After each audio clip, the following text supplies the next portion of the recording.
Cradled in a cloud of fable, Tibet, the land of snows, was a place unknown to the world beyond its mountain walls for nearly a millennium. Exotic tales abounded of this unearthly people on the vast plateau embraced by the Himalayan mountains. But it was not a land to be entered abruptly by outsiders. Inaccessible and remote, Tibet remained a mysterious figment in Western imagination. When the first expeditions of Westerners entered the Forbidden Land in the late 19th century, they brought back the first images the outside world had ever seen. They were images that provoked the fantastic tales even more. It seemed Westerners wanted to believe in the mythical Shangri-La, a temperate Asian land sheltered from the outside, governed by a philosophy of compassion and nonviolence, free from hardship or strife. If similar in philosophy, the physical reality of Tibet was far more complex. Life on Earth's highest plateau was one of harsh contrast, a place where natural riches were matched by unimaginable rigors. Its first inhabitants were nomads who slowly adapted to high-altitude extremities. Even for these rugged people, at 15,000 feet, their eyes could literally dry up from the brittle intensity of the sun. A sudden hailstorm could destroy a season's work or scatter herds in seconds. Their early history was marked by fierce wars among tribes and outsiders. Life expectancy was brief. They were a people with an acute sense of life's impermanence and suffering. It is not hard to understand why the Tibetans, whose outward conditions were so severe and changeable, came to look inward for a sense of permanence and peace. The king who had finally united them as a people wished to unite them in faith as well. He invited a charismatic leader from India, Padmasambhava, to bring Buddhism to his land. Tibetans had believed in a host of deities, both benevolent and wrathful. Overcoming sabotage from the leaders of this religion, known as Bon, was the challenge. Padmasambhava succeeded by blending these beliefs with the teachings of the Dharma, or Buddhist scriptures. Instead of casting the deities out, he creatively recast them as guardians and symbols of the Buddha's teaching. The result was a unique Himalayan hybrid of Buddhism. The lavish rituals and imagery of their former faith remained on the exterior, but the teachings of Buddhism slowly claimed the minds of the Tibetans. They came to embrace the Buddhist view of life as a continual stream of death and reincarnation, a cycle in which human birth represents a precious opportunity to make the moral choices that will determine one's destiny in the next life. Reincarnation in a lower realm of existence, into another human life, or ultimately into nirvana, a state of freedom from the suffering of physical existence. The beliefs profoundly changed the Tibetan sense of morality. The social system and aristocracy of their past remained, but the new beliefs infused that system with a new benevolence. Nonviolence and compassion toward one another and outsiders was the new standard. And the degree to which Tibetans integrated these beliefs into their everyday lives grew to be the signature of their culture. Accumulating merit and purging past negative actions to ensure a good rebirth became part of daily ritual. Pilgrimages to sacred places came to include thousands of prostrations, a symbolic laying down of individual ego. Prayers were inscribed on flags and strung in long lines to flutter over homes and temples, their message of hope for the liberation of all earthly beings to be carried on the wind across the world. Reciting prayers was accompanied by the constant spinning of prayer wheels, a symbol of goodwill and loving kindness spinning outward toward all beings. Life, literally, revolved around their beliefs.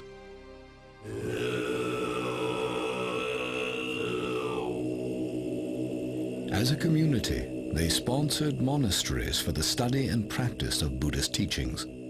These vast structures were homes for tens of thousands of monks and nuns, publishing centers for all Tibetan society, and libraries for ancient texts.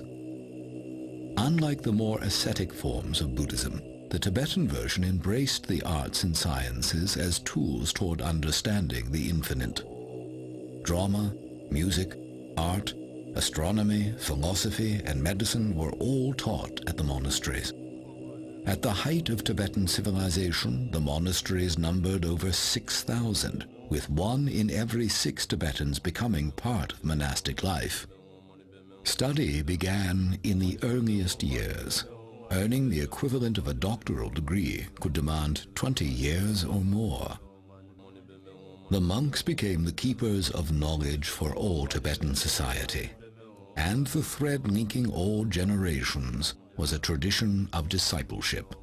One elder teacher or lama passing the teachings on to monks who, in turn, themselves became lamas.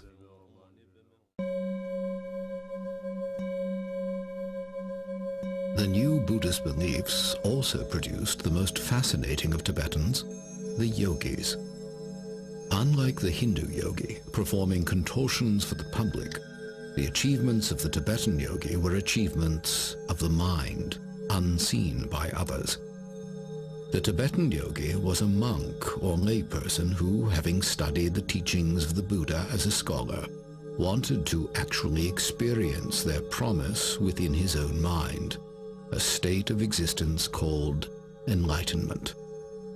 For the aspiring yogi, attaining enlightenment meant gaining an earthly preview of the bliss of nirvana through intensive mental and physical exercises in remote caves or huts. Their goal was to rise above the suffering of samsara, or physical life, and discover the purest nature of consciousness. In their quest, meditation retreats could last for years. For centuries, Tibetans revered these yogis as the most mystical people in their society. They supported their pursuit of enlightenment by providing the monasteries with food, clothing, and currency. The yogis inspired Tibetans with the hope that freedom from the suffering of physical life might indeed be attainable.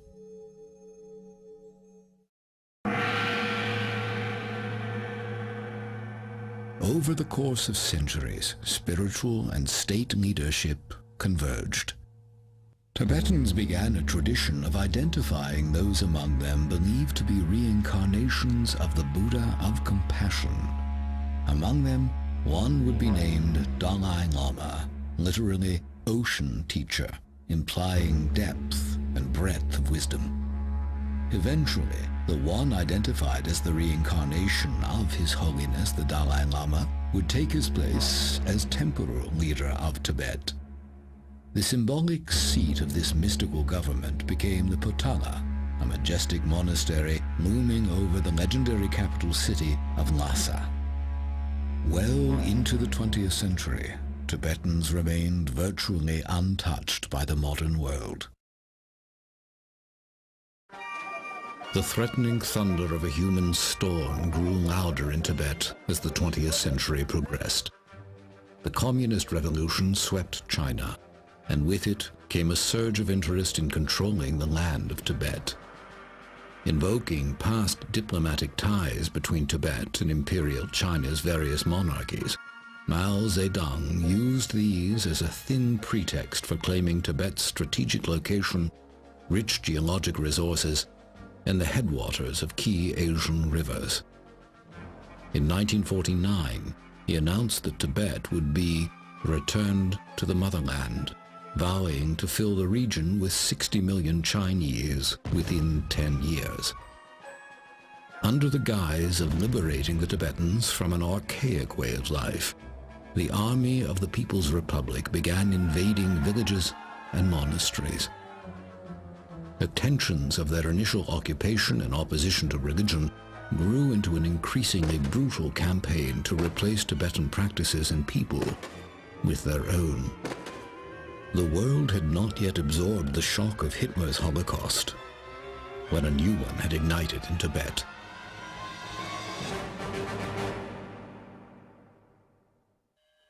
The degree of the destruction is difficult to comprehend or communicate. As the invasion swept across their country, Tibetans who proclaimed allegiance to the Dalai Lama were imprisoned, tortured, or killed, often in exceedingly gruesome ways. Over 1 million Tibetans lost their lives, a fifth of the population. All but a few of the 6,000 monasteries were destroyed, bonfires made of their libraries, mockery made of their artwork and icons. The Dalai Lama, through all this, was Tenzin Gyatso, identified as a boy on a Tibetan farm.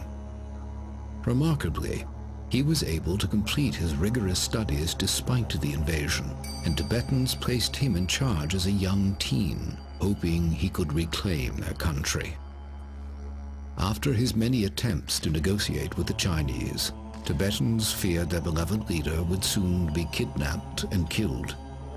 In a dramatic escape, the Dalai Lama was taken out of Tibet under disguise across the mountains to India, where he was given refuge and established a government in exile in Dharamsala.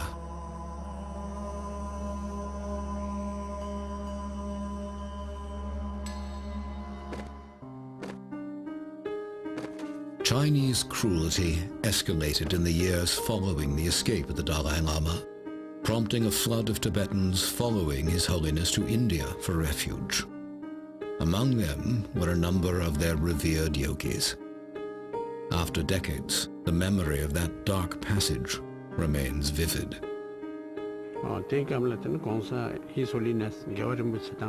After His Holiness the Dalai Lama departed for India, then the class struggle and purge started, and all those who had name, fame, or prosperity were purged. They were beaten up, their hair plucked, their ears chopped off. And I thought to myself, when we talk in terms of hell, this must be the real hell. Then those who did not have either name, fame, or prosperity, they were rationed a certain amount of land. Then a couple of years down the road, the Chinese would turn around and say, "Where did you get all these? You must be part of the class system." There was a lot of pain and suffering.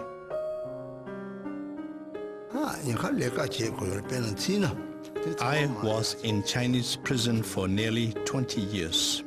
In the prison, instead of going to sleep, I would make a conscious effort to sit up and meditate. On Sundays, it was mandatory for everyone to sleep and keep quiet. And I would pretend that I was sleeping, but in my mind, I would meditate and quietly recite the mantras.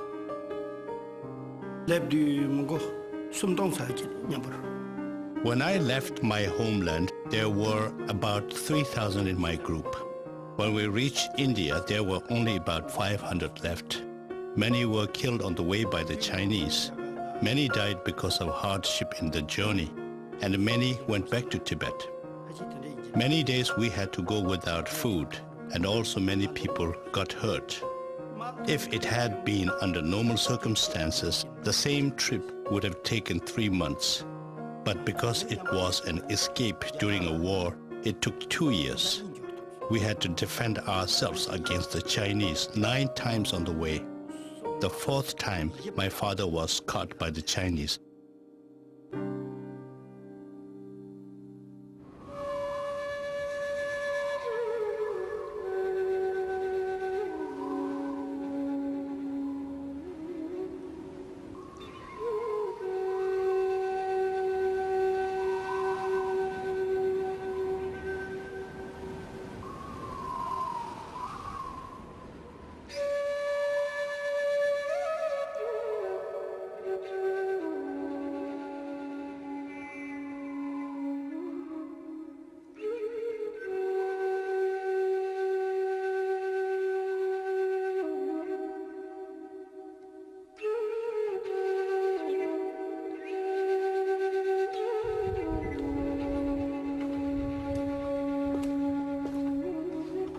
In the decades since the invasion, Tibetans in exile have attempted to recreate their life as it once was.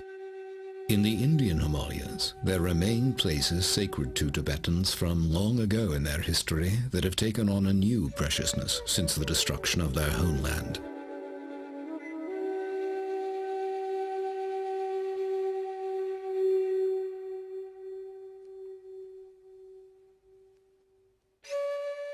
They've also established new monasteries and schools in refugee communities throughout India. The government in exile remains in Dharamsala, working to help their people rebuild their lives.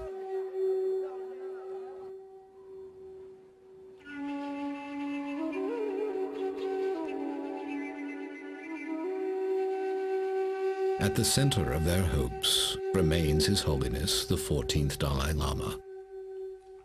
In the decades that have passed since fleeing the Chinese, he has accomplished what his predecessors would never have imagined: worldwide recognition as one of the most extraordinary scholars, statesmen, and humanitarians of our time.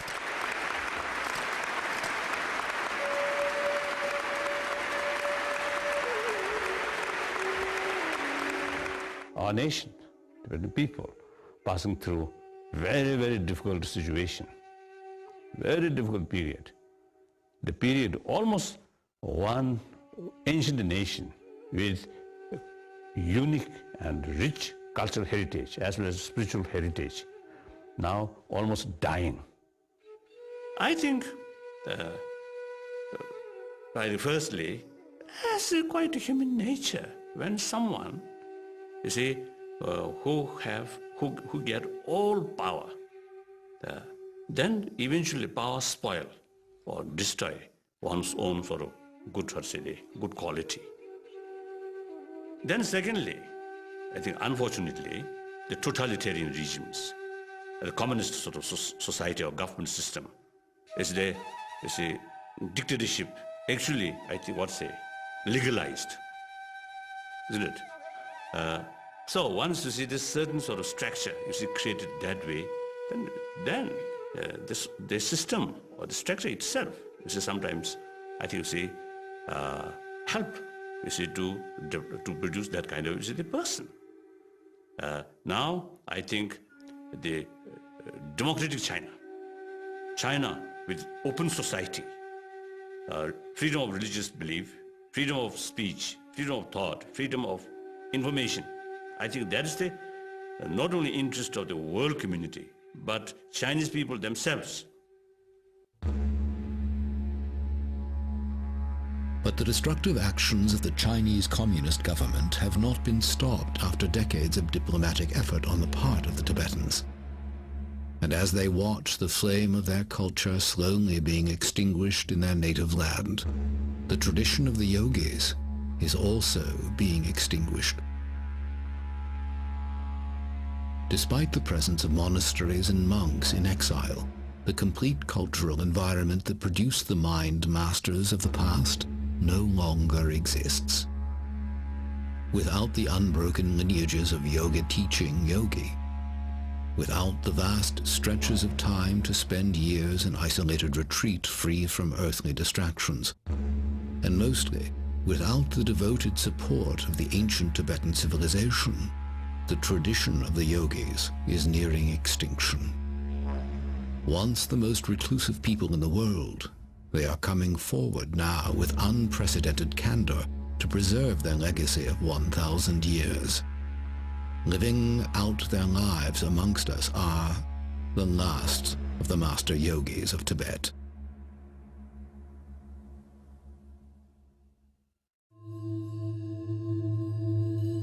To grasp the loss at stake with the loss of the master yogis, it is vital to understand what they have contributed to human development during their unique history. While the most advanced thinkers in the West developed the physical sciences to improve the outward state of humanity, the yogis developed a science of the mind to improve the inward state of humanity. Improving the emotional and moral response of the mind was their lofty goal, to transform patterns of thinking and alter patterns of acting by conquering anger, aggression, greed, pride, jealousy, even subdue states of physical discomfort. The techniques they developed to achieve these results are only now being recognized and affirmed by Western study of the brain and body. Central to the tradition of the yogis is the passing down of extensive teachings and highly guarded practices for training both body and mind. Within each order of monks, the detailed lineages of yogis, their students, and their techniques are recorded with great care. Each lineage bears a unique name and approach. With roots stretching back to Tibet's first master yogi, Naropa, the Drikung Kagyu lineage has long been renowned for producing highly advanced yogis.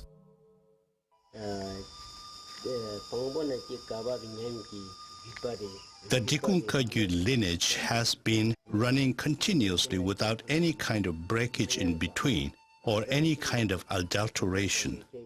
That is starting from the founder of the lineage right down to this present day. When we look back in retrospect, there were so many highly regarded, highly realized yogis. The blessings are passed from one master to the other, right down to this present day. That is our specialty.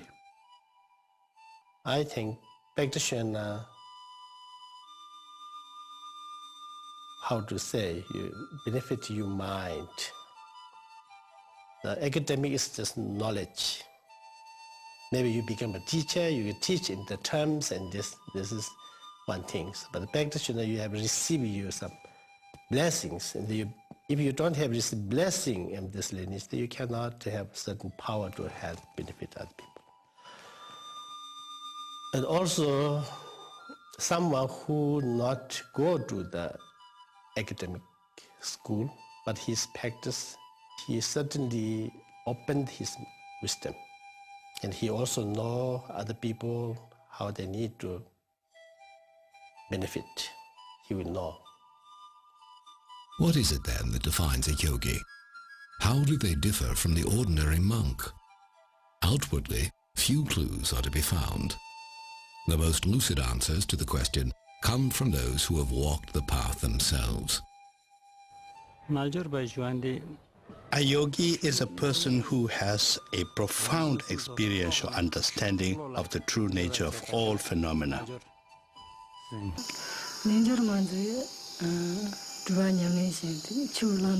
Yoghinii is the practitioner who does extensive retreats and one who has gained experiential understanding of the teachings.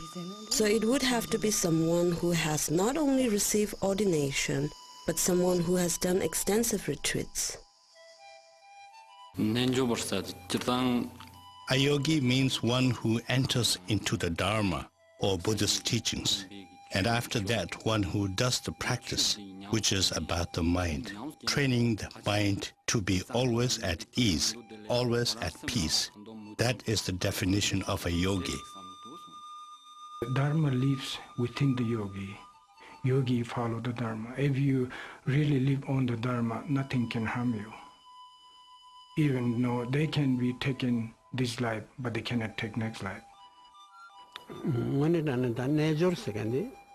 What a yogi or yogini strives to do is to put an end to the suffering that exists in cyclic existence.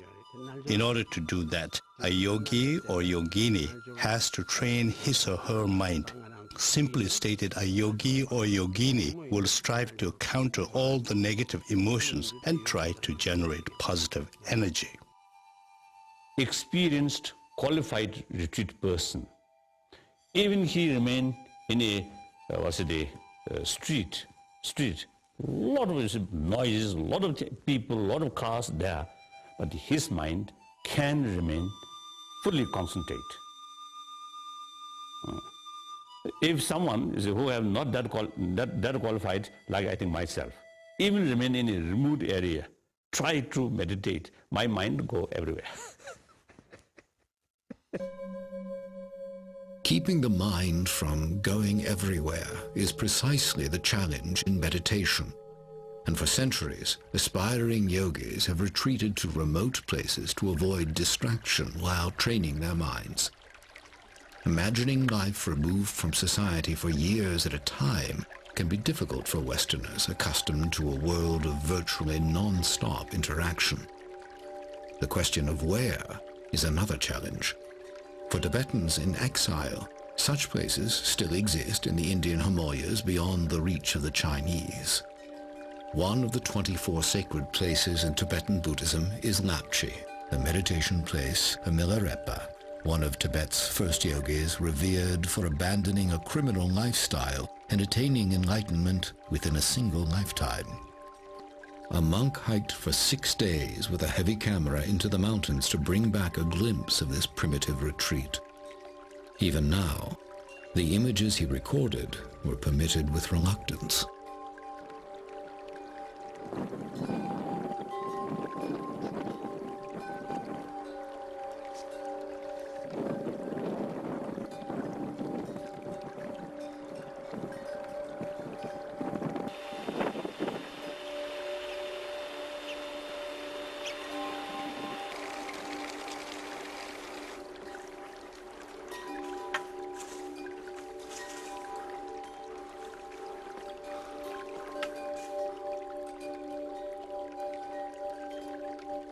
If the notion of pursuing enlightenment seems vague or inscrutable, the path of the yogi is in fact quite specific. The techniques and practices developed over a millennium are revealed to them in a rigorous order and only by an accomplished practitioner. Their beginning premise is that the untrained mind is like a raging elephant out of control. The yogi's initial task is to slowly put reins on the leaping, erratic thoughts of the mind by using specific tools, the repetition of core beliefs in mantras, and exercises to empty the mind of conceptual thought. 2 yogis in retreat in Lapchi agreed to an interview, an unheard-of opportunity.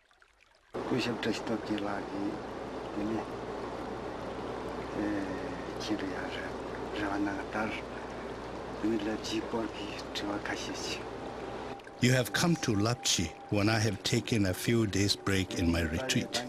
This is an auspicious coincidence, and something like this can only happen because of past connections and aspirational prayers. Milarepa went on a very long retreat in Lapchi and reached enlightenment through the practice of Tummo. He left several footprints on the rocks of Lapchi, which attract many pilgrims.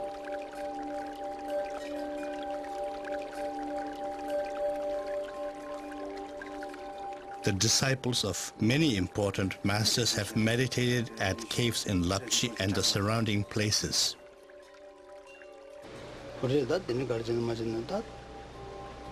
I am here on a retreat with permission from His Holiness Chetsang Rinpoche. After many years' retreat, I came to the conclusion that a human being's physical constitution in particular was a big impediment for serious practitioners. I came to realize that the only way to remove these impediments was to attain mastery over the 5 elements, so that my practice did not have to be dependent upon sustenance and health. I read Milarepa's life history. It completely ravished away my mind. I strongly aspired to master the 6 yogas of Naropa, as well as the secret prana, nadi, and bindu, the 3 main components that are important in the practice of yoga. At any cost, I was determined to train myself to be able to master Tummo or Chandali. To do this, I found that Dharamsala was not conducive to the attainment of my aspirations. I needed a teacher who could pour down in me his experiential knowledge of such practices. I wanted the result of my efforts to create and leave an indelible imprint on my mind stream that I can forever carry forward. The most difficult thing to do is remain in single-pointed concentration. bodily efforts like doing hundreds of thousands of prostrations, and the efforts of speech like recitation of mantras are no problem. Controlling the mind is. I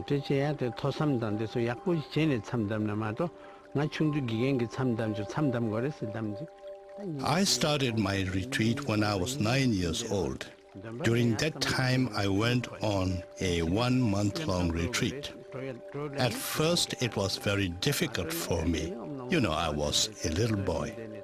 I would count the days on my fingers, say 1 day is gone, 2 days gone, how many balance remaining? Should I go out of the retreat place? If I do, what would be the consequences? These kind of questions keep on popping up.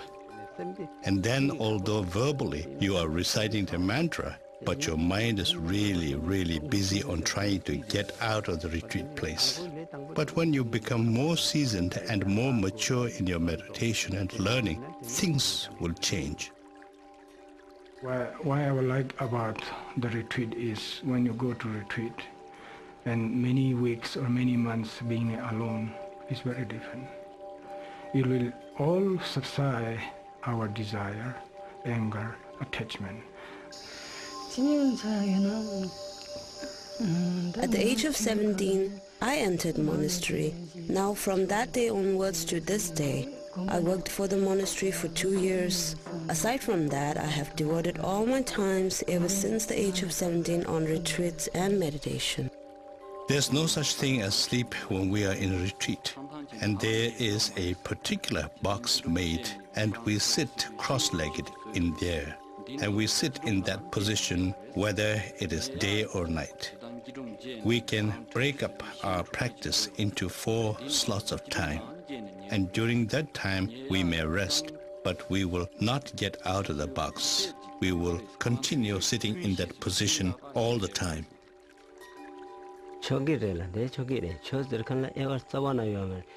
Whoever wants to go on a retreat, whether that person is nun, monk, or lay person, all are welcome. The dispensation of Dharma teaching is like the sun's rays. It is for everyone to enjoy. The job of a retreat master is to guide all of those who are on retreat, giving commentary on the teachings relating to the particular retreat that one is on.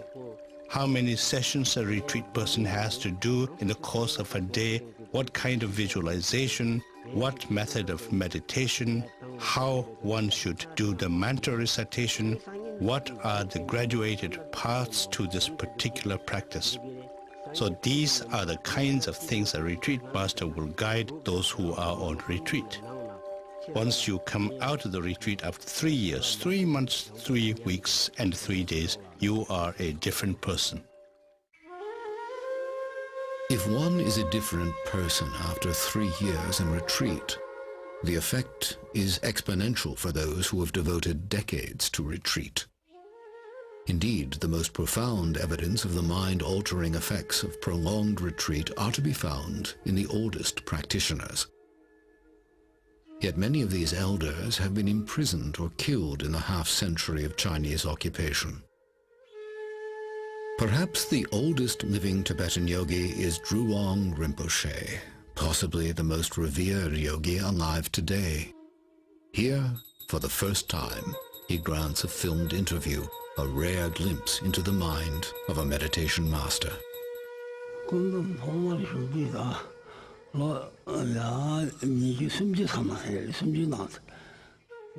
Now, I have meditated for a very, very long time. It is very difficult for me to exactly reflect back and count the years that I had meditated. The reason for this is because although I do appear like a human person outwardly, my mental state is so different. Different in the sense that my focus on mundane things is not consistent.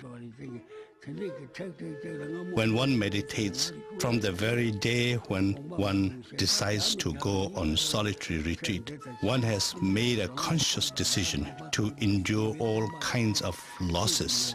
Good clothing, good food, name, fame, and prestige, all these things one must be ready to forego and give up. We are rationed the barest minimum amount of water and roasted barley flour for our sustenance, so that we may be able to sit in a meditation posture. Only once in a week we would have the smallest possible amount of food for our sustenance. You have to persistently make a consistent effort and undergo all kinds of hardship. Without undergoing hardship, one would not be able to experience the mental state of all the glorious past masters. When I meditate, I can see all my former lives. I have been born in the realm of hell. I have been born as a hungry ghost. I have been born many times as animals. All these things become very, very clear when one is in meditation. I've gone through the 3 lower realms of existence many times. In my meditative absorption, I always go through the plateau or intermediate gap, which is to say, between death and rebirth. But there isn't a great deal of point going into these. When one understands this life and the life after as one, to such a person there's no need to go into these nitty-gritty things. When one's body is already dismantled in one's meditation, there's no question of death or discarding one's physical body.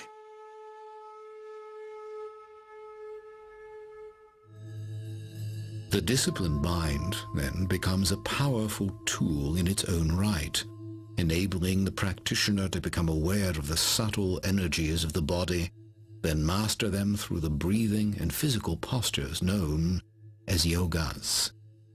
Modern Western medicine has documented the mental powers of these meditation masters. One such practice, tumo, was developed for generating body heat in the icy caves of Tibet. Yogis who have mastered tumo are capable of immersing themselves in icy lakes and, 15 minutes later, producing visible steam rising from their robes.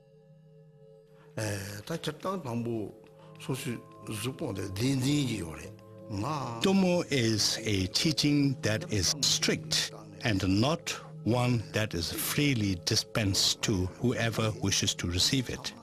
However, our environment and the time are very different now. So, backed by loving kindness and compassion, I am now showing it. And to me, it's not a violation of our yogic vows. Tumo is a practice that will bring about bliss and happiness, psychological as well as physical. The visualization is a lot simpler. When you visualize yourself as a fully blown up balloon that is hollow, then you visualize a little object inside you, glowing and generating heat. It is a very useful tool to help oneself and heal oneself. Other yogas were designed to benefit bodily health and to improve the length and quality of one's precious lifetime. While many basic yogas have been taught in the West for years, many of the more difficult and exotic yogas have been kept secret to preserve their purity. One such practice, Trulkor, was developed for opening the wind channels of the body, the pathways of energy associated with breathing. Through the practice of Trulkor, the yogi is able to improve breathing functions, help the body release toxins, and clear the mind. The filming of this demanding practice was permitted with great reluctance. In order to learn this thoroughly, it takes at least 2 years. But then you cannot leave it at that. You must do the practice all the time. Unless I'm traveling, I do the exercise 2 hours every day. And now I have one request. This is a very secret practice, so I must ask you to advise the viewer to not try to imitate me. If they do, there is a danger for their health and well-being. Because this is so secret, we must learn it from a particular teacher who can give the teaching from the beginning to the end thoroughly.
The yogi who has spent years practicing and has gained a high degree of mastery over both mind and body is said to have achieved a high level of attainment, to have become a highly realized being. Their powers are sometimes said to extend into the realm of the paranormal. Such supernatural stories have swirled around the Tibetan yogis throughout their history, thickening the cloud of mystery surrounding them. Tales of telepathic communication and mind controlling matter are reported among advanced practitioners to this day.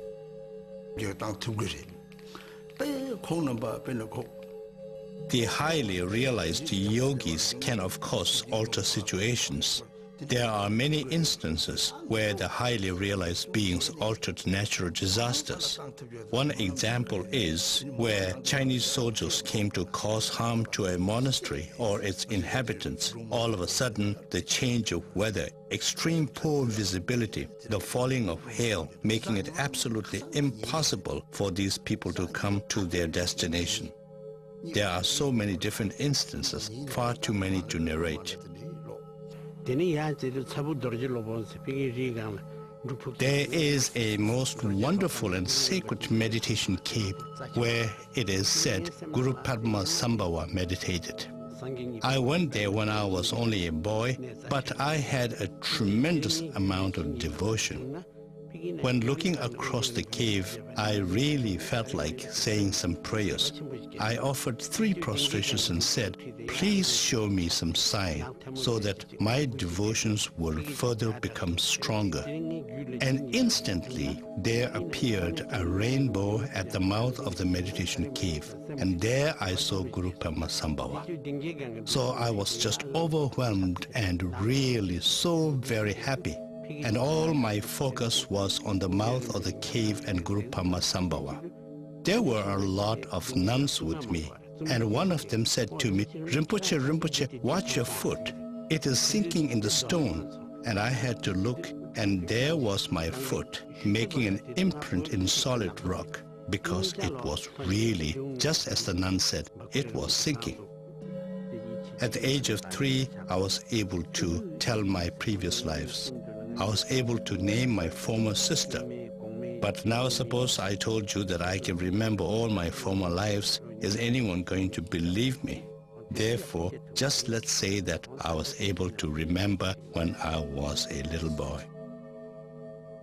Such paranormal powers among master yogis are thought to include the ability to self-govern the process of transition from one life to the next. This is very often you can see in many good practitioners. Most of the people die.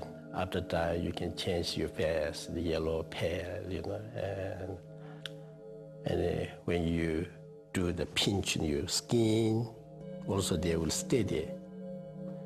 But the real practitioner who has when the passing and the meditation state, they continue their stay.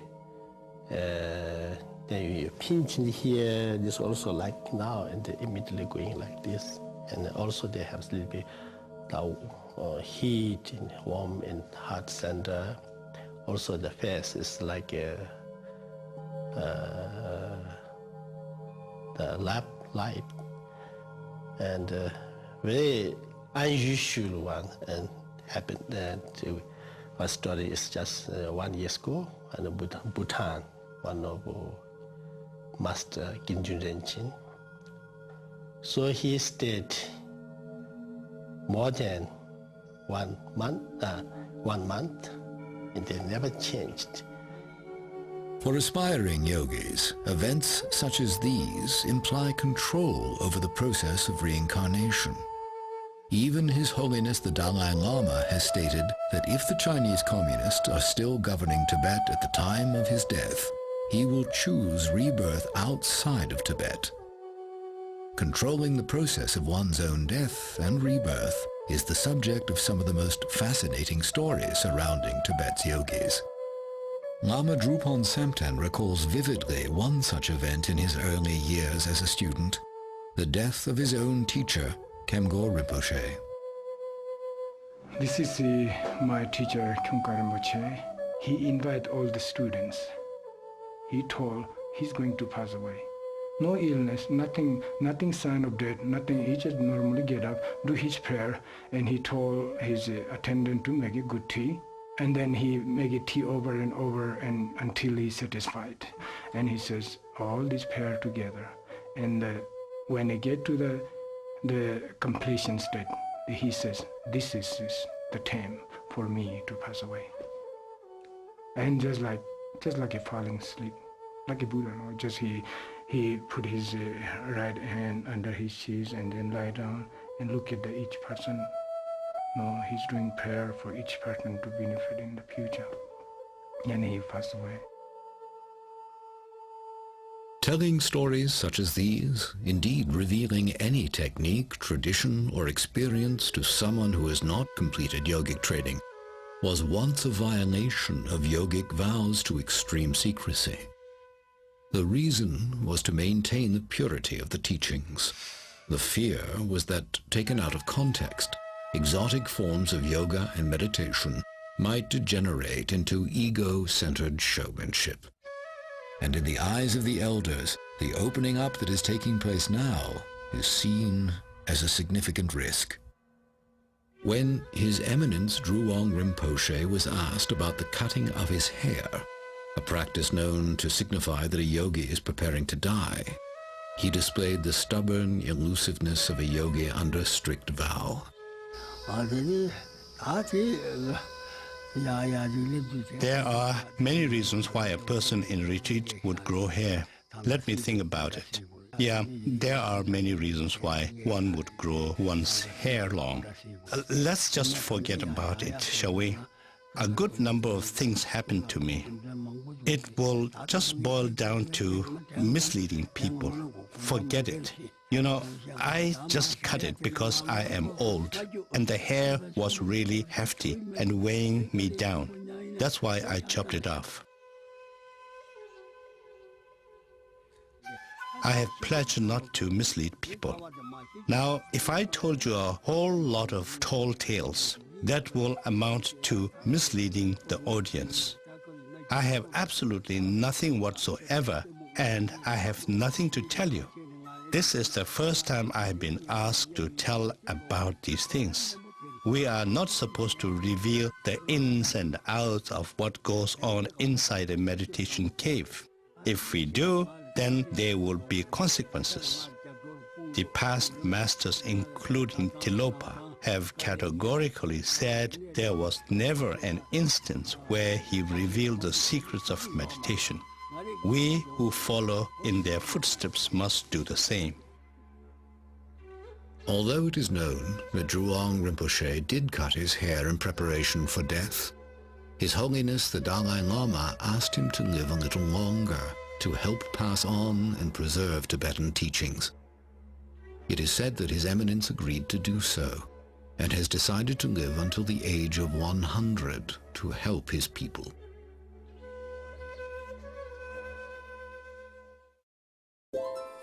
Beyond feats of mental, physical, or even supernatural control, perhaps the most impressive accomplishment of the Tibetan yogis is maintaining a stance of compassion and peace through a half-century of persecution. The teachings of loving your enemies and praying for those who persecute you are familiar in the West, but are, few would argue, among the hardest to practice. Skeptics may well point out that feelings of love and peace may be easily generated when you're by yourself in a cave, but not when you're coping with the human conflict inherent in real life. Yet, the claims of the Tibetan yogis have been put to the extreme test in the Chinese Holocaust. How does one retain compassion in the face of raw cruelty? Some use the ancient the text stated or says, one's own enemy is the best teacher. Now, one example. So one old monk who in previously the Namgyal monastery, one monk of the Namgyal monastery. Now he spent almost 18 years in Chinese Gulag after 59. So after he released from the camp, eventually he joined with me here. So then one day I casually asked about his experience in the Gulag. Then he told me a few occasions he faced some danger. And I asked, what kind of danger? I thought danger of his life or something like that. Then he answered me, danger of losing compassion towards Chinese. So, that's we as a practitioner, we deliberately try to keep compassionate attitude towards one's own enemy is very essential. I don't blame the people of China. I blame their policy or their culture, because it's a communist culture. The culture is at fault, not the people. In the ways of what we call samsaric beings, in the ways of the ordinary people, lay people, if I followed that, yes, obviously, yes, there would be sadness in my heart. And there were a lot of sufferings that were brought about to a lot of people and to myself. But as a practitioner who believes in the cause and effect, I'm a very, very happy person. I have no grudge against anybody. I have no grudge against the Chinese people or the Chinese government. Whatever befell on an individual, it was because of his past karma. Unhappiness does not crop up out of nowhere. It is a result of one's commission of negative karma in former lives.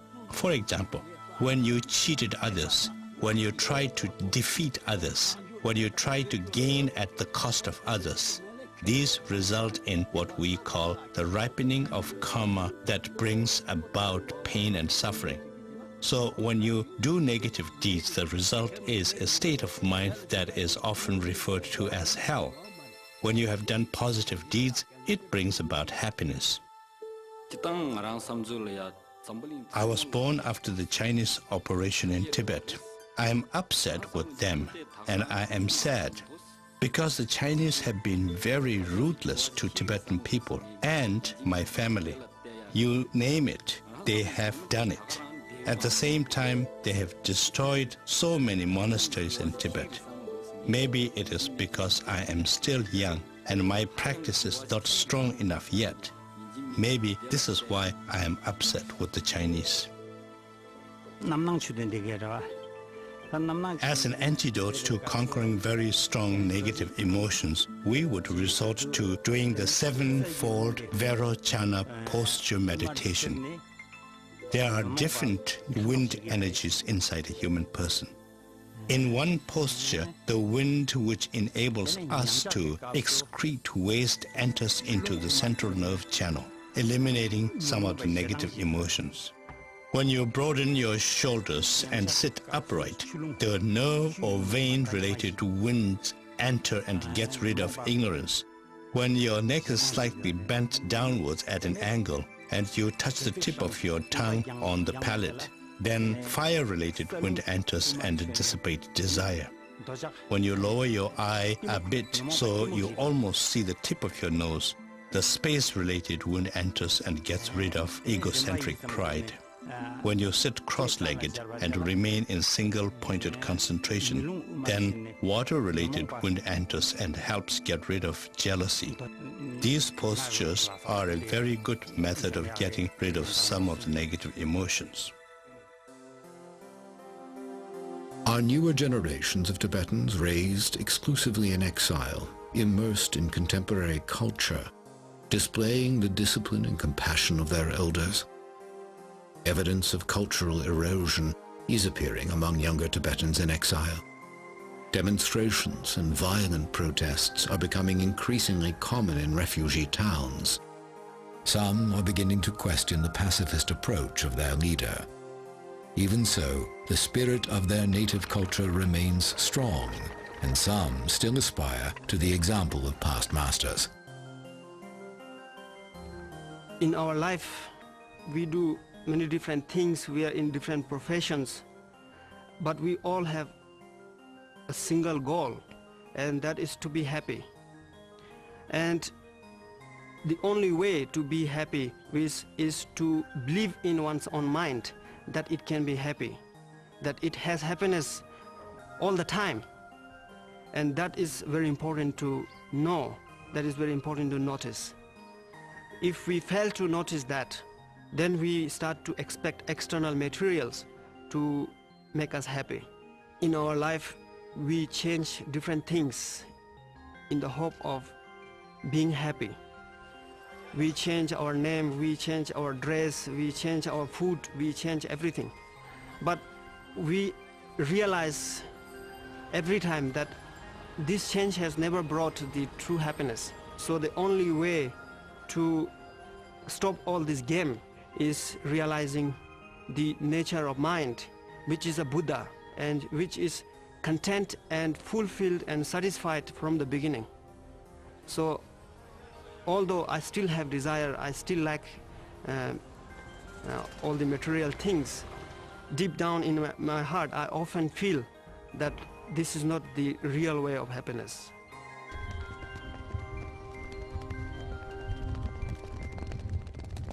Yet even the most earnest efforts of these young practitioners cannot maintain the tradition of the yogis as it once was.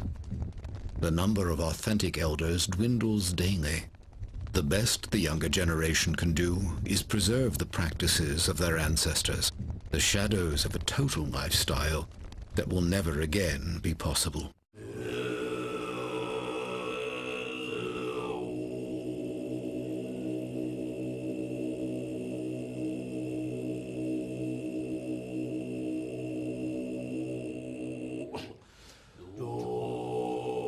This observation by His Holiness the 14th Dalai Lama points to the irony of the Chinese Holocaust.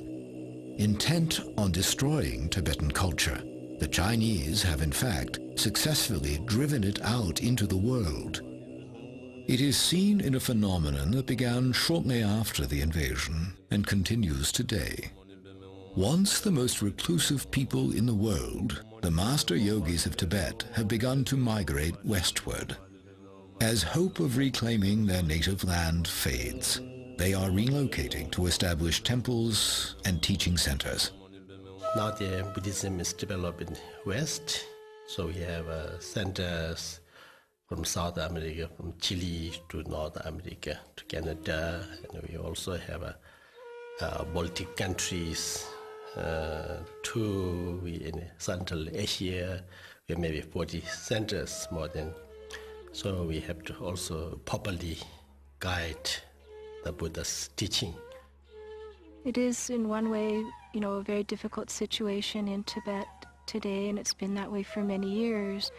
But from that, we have so many wonderful teachers and examples that have come to the United States, Europe, and different countries to make Buddhism available to us.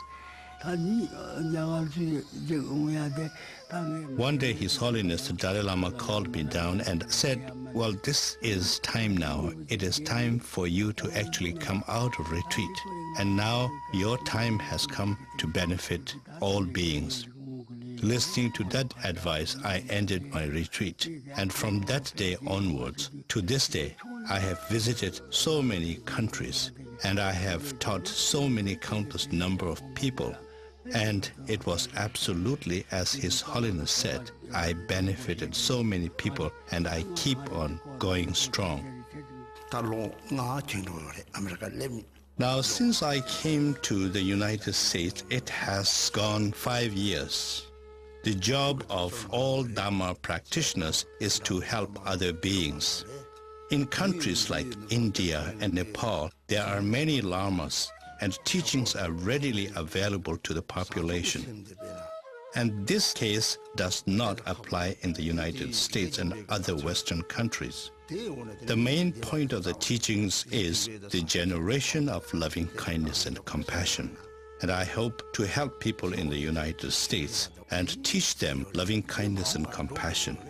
Arizona has become home to one such center, a growing facility where Tibetan yogi Garchen Rinpoche guides the teachings.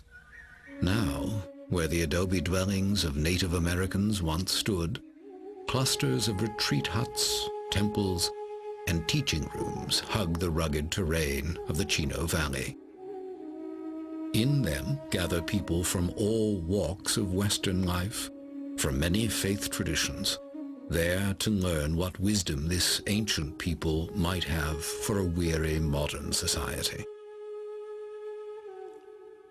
Well, I think the general society now has so many influences which are rather superficial in nature.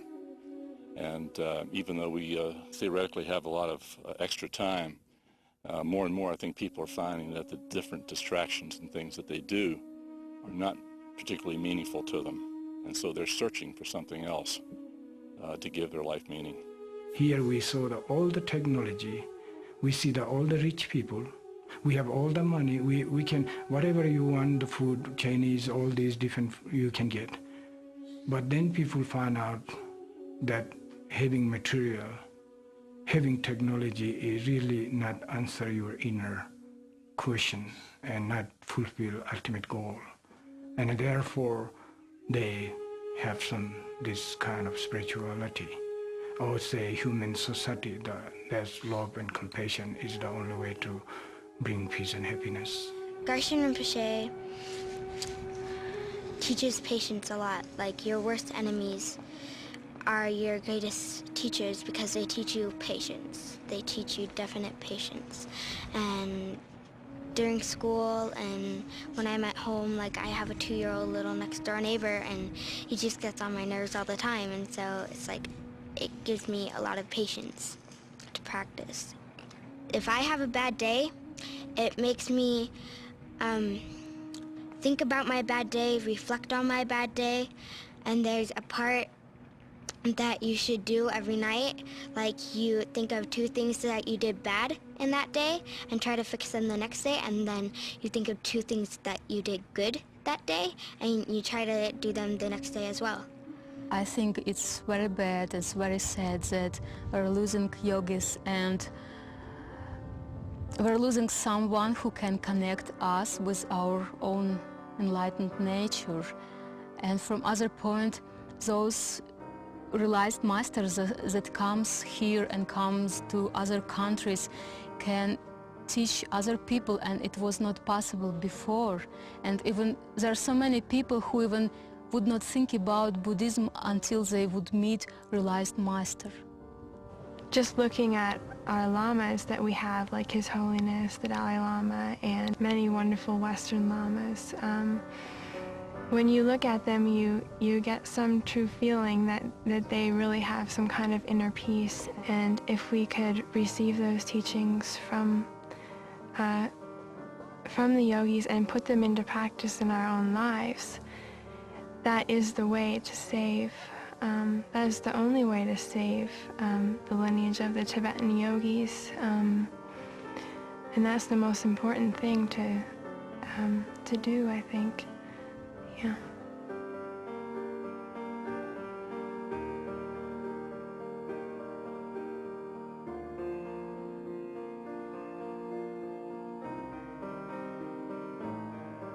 The lamas who have come to the West are still adapting to the pathways and parameters of this new life. And their questions remain. Will the filming and sharing of techniques lead to abuses?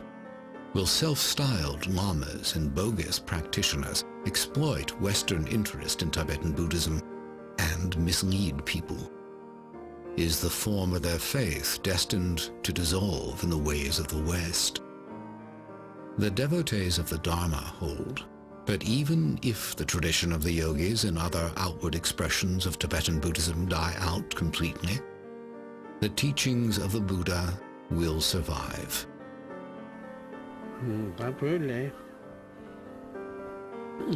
Because of the Chinese occupation, it is extremely difficult to have the same amount of yogis coming either inside Tibet or outside.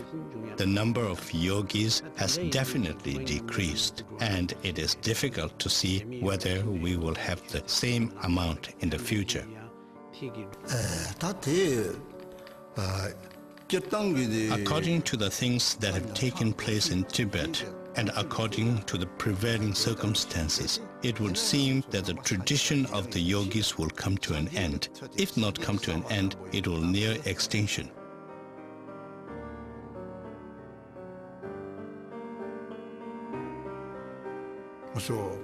However, we are very confident that whenever there is a dip in the progress of the Buddha's teachings, there will be a proportionate recovery. So in that respect, I have faith that we will recover from it.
will Tibetan Buddhism thrive in its new soil?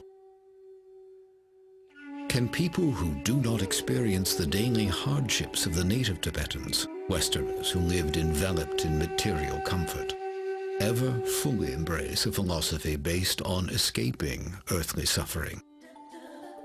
Or has material success left a big enough void of its own to drive the Western mind inward for solace? Even for those who seek to follow the example of the Tibetan elders, the human environment is drastically different. They are striving to train their minds, sustain intensive meditation, and maintain a disciplined compassion for their fellow humans, not in sheltered enclaves, but while living and working in the frenetic grip of a 24-hour society. Can any philosophy of compassion and non-violence be successfully practiced in the crucible of modern life? For now, the answers to these questions remain as mysterious as the minds of the master yogis themselves, living remnants of an ancient and vanishing civilization, human artifacts from the Tibet that once was.